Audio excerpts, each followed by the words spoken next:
Magandang hapon! Kumusta po? Narito po dito ang update natin para sa lagay ng ating panahon.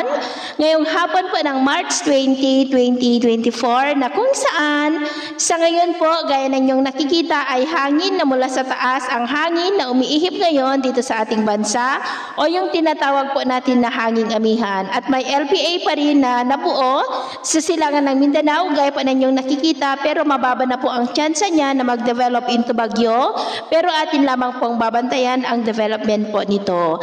Samantala, may shoreline po na nagpapaulan ngayon dito sa may Cagayan at Isabela. At ito naman ang pinapakita ng forecast model natin pong ginagamit hanggang po sa susunod na 2 linggo. At sa lagay ng ating panahon, ngayong hapon po dahil sa amihan at shoreline ay maulap ang kalangitan with isolated light to heavy rains dito po sa may Cagayan, Isabela, Cordillera, La Union at may mga isolated rains rin sa ilang bahagi pa ng Aurora, Quezon, Pangasinan, Zambales, Occidental Mindoro, Eastern Samar, Leyte, Caraga, Northern Mindanao, ilang bahagi po ng Davao at Sorsogon na posibleng magtuloy-tuloy ang mga isolated rains sa ilang bahagi po ng ating bansa mamayang gabi, kaya mag-ingat po tayo sa posibleng banta po ng mga pagbaha at pagguho ng lupa.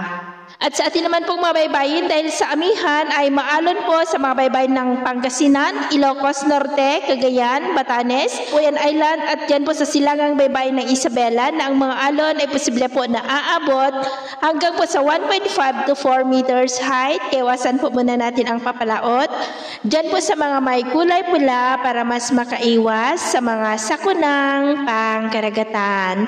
So yun po muna ang latest update natin sa araw na ito. Ako po muli si James na nagsasabing sa kahit anong pagsubok po na darating sa ating buhay, huwag po tayong mawawalan ng pag-asa. Thank you and God bless!